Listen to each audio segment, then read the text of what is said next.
Okay, you guys, what is up? The King of Lightning is here today to do Bleach Chapter 559 review. Now, honest to God, I have mixed feelings. But let me start off by saying this. Tite Kubo, once again, showcasing Yhwach's cruelty, his brutality, this mentality of no mercy to anyone, even my own subordinates.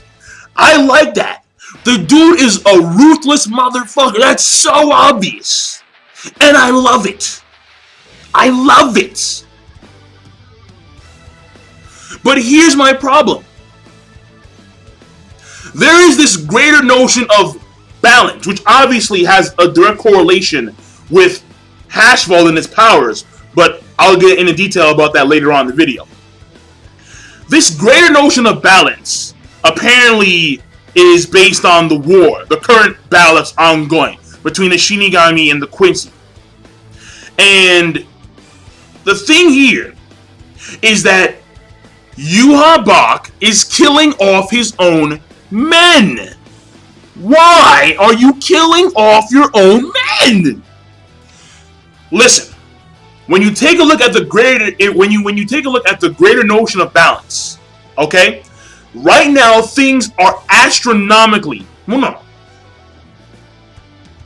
Right now, the balance, the battle, is in their favor. I can't really say astronomically, but it's in the Quincy's favor. Now, the thing here is that when you take a look at who can come in and support the Shinigami later on in this war, in this battle, Rukia and Renji are already in. They're already in. After that, Byakuya. So here are the people that can come in. Byakuya, Ichigo, Royal Core God Squad, Fullbringers, such as Ginjo Kugo, Tsukishima, who's a massive threat. The bowler guy, fuck him, whatever. Ganju, and of course his sister Kukaku. A Ronkerer, such as Grimjow, and others. Urahara Kisuke, even though he's not a threat, Chad. Either way. Then we have other visors that are not in the fray yet, such as Hiyori, Love, those individuals that are still in the human world. Of course, Isshin Kurosaki isn't in the fray yet, which he will be at some point in time, probably. The Shinigami have so many assets outside of the Seirei to come into the battle. Yhwach must know this. He must know this. And yet he decides to kill off his own men anyway. I don't like it. I don't like it. It's that simple.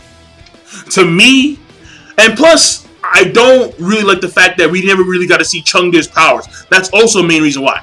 Because we actually see it when it comes to his execution. I can harden like this side of my body like I have some hockey, which obviously is like a extreme version of the brute vein. Because we know that, again, like according to what we know about the Quincy's power scheme, the brute vein with the reishi and the arteries, it hardens their skin. And in this case, I guess Chengde has a more extreme version of that ability.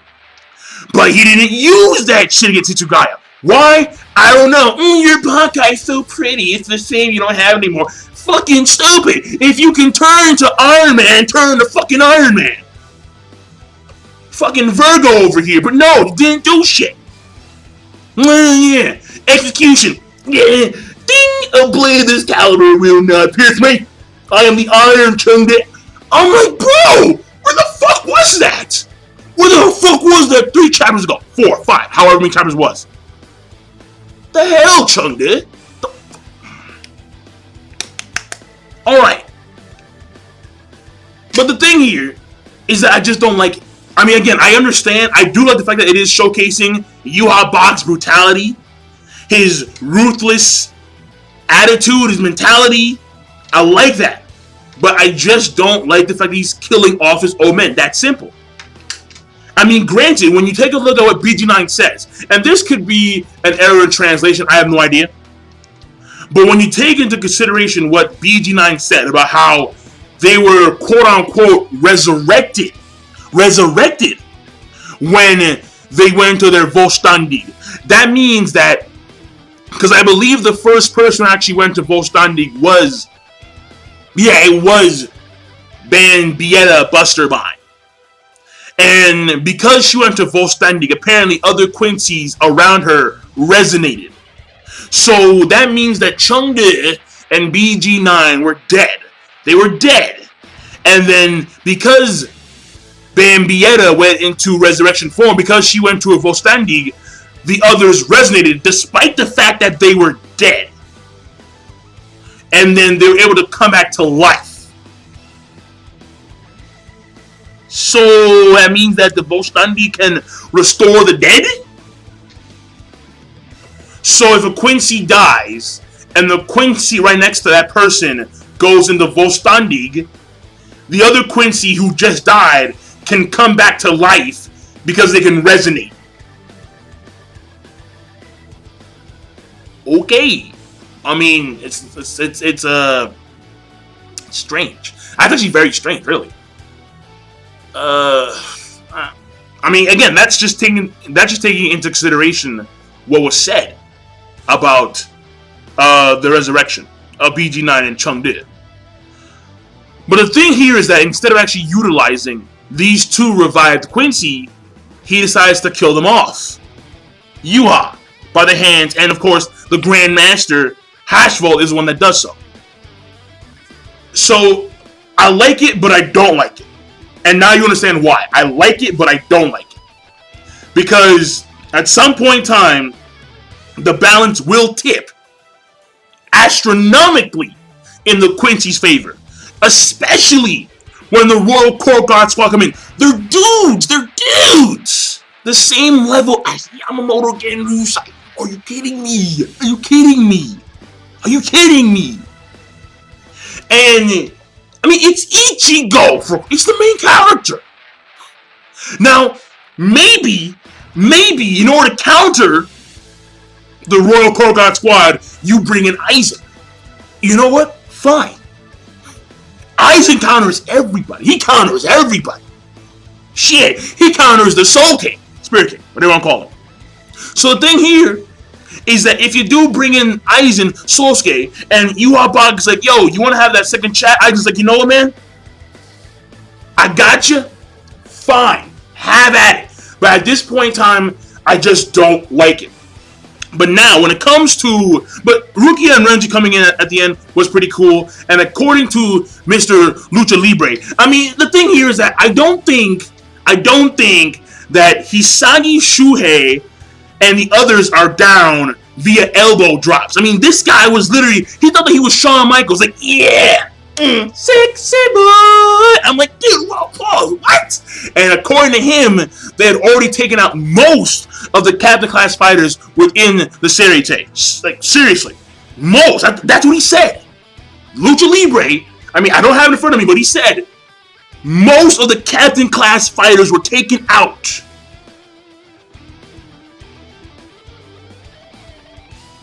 What? So, I mean, I did say that battles are probably going on as we speak, but we're not seeing those battles take place. And when we see Sagi, he's already kind of bruised up. And when we see Yumichika and oh my god, I forgot his name. Whoa! Ikaku, Jesus, slipped my mind for a second there. Madarame. The thing here is that they look relatively fine. In fact, I didn't even know that they were in the Seirei in the first place. I thought that they were outside the Seirei. But apparently they were in the Seirei, just hiding amongst the shadows. And the thing here is that they didn't really, I mean, they weren't in their Bankai forms or in their Shikai forms or anything like that. So, but apparently Lucha Libre snuck up on Madarame, Yuichika, and Hisagi and took them out with Shawn Michael elbow drops. And then there's some miniature dude that's like, yeah, ding, ding, ding, like 1, 2, 3, like, yeah, 6, 7, 8. Where's Triple H? Like, I don't, like what's happening? Like, I don't know what's going on there. Lucha Libre and that whole shtick is weird. Madarame isn't down. There's no way Madarame or Hisagi should. There's no way they're down. There's no fucking way, man. No. There's no way. Then to get back up, then they'd be like, you know what, buddy? Ban the fuck high, including Hisagi. I need to see his new Bankai, alright? Kensei train this dude for a period of, like, according to what people are saying, like 9 days. Or a period of days. A week plus. He must attain some new Shikai abilities or a Bankai. Please, God. Please. He's not down, there's no way. So, I mean, we do know that Komamura, he's dog-eat out, literally. Just some doggy treats and he's done. He's good for the damn day. Or for the 5 days remaining. Soifon, I think, is out of commission. Hitsugaya is out of commission. Matsumoto should be dead. If she ain't dead, I call bullshit. Listen, I'm sorry. Her eyes were glazed up open. She wasn't moving. Chengdu took it out. Wolverine style. Adamantine claws. Yeah. Over. So, she should be dead. If she's not dead, bullshit. Kira, apparently, probably, been dead. So, Captain Class Fighters, we do know are out of commission. But are they dead? That's the main question. Because Yuha Bach is trying to maintain his greater balance by killing off his own dudes. But yet, we don't know if some of these people are already dead or not. Because again, we don't know where Rose is. We know where Kyoraku is, and he's still inside the barrier that Nano-chan made. And Hashwall stopped his pursuit of that.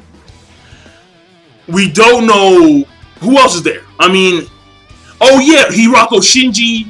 He's probably still alive, but we don't know. We're not too sure.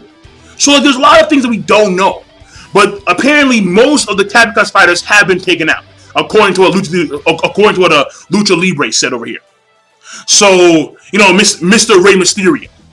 Now, when it comes to, I'll end on this point right here. Hashfall's ability, B, balance, very obvious. And here's the thing. This power may be far more hacks than first perceived. Why is it that Bleach all of a sudden is getting like a lot of hacks dudes? Like seriously, like Bleach is starting to get a lot of hacks motherfuckers. But moving on. Hash Vault. B for balance. And what happened here is the stroke of fortune and misfortune. And that's the way apparently it operates. According to what happened with Chengdu. Chengdu got killed by Hitsugaya. Then he was revived by the Volstandik. That was a stroke of good fortune. Then he was sent over, or either he got sent over, or he willingly went over to where Yuha Bach was. And that was a stroke of misfortune because he was about to be executed. In comes Hashvald, and apparently Chengdu would not, he refused to be executed. He refused to be executed by anyone other than Yuha Bach himself. So he hockeys up the left side of his body, and we see like this like iron-esque like covering over his left face and his left neck area. You know, like left on your side, right on my side. So the thing here is that that area hardens up, and then Hashvald's sword can't pierce the iron covering. Then he states, "A blade of that caliber will not pierce me." Then Hashvald says something along the lines of, "Wonderful, a second stroke of fortune. Can you see it? The scales are tilted." And then we see this image of a scale behind Hashvald. So we can assume that that's his power, because I think Chengdu also saw it. This imaginary, this Reishi scale. And then we see that this side, right here, gets cut down, the shoulder. So we can assume that Chengdu is dead or he's lost an arm, I'm not too sure.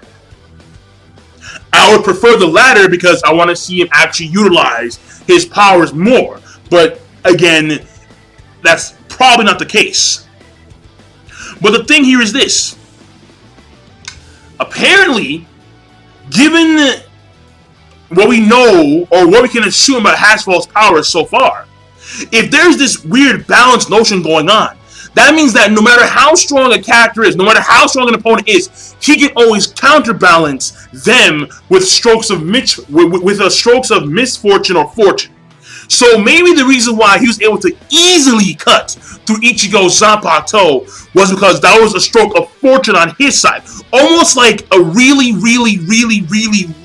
more powerful version of the Jackpot Kid in the Fullbring arc.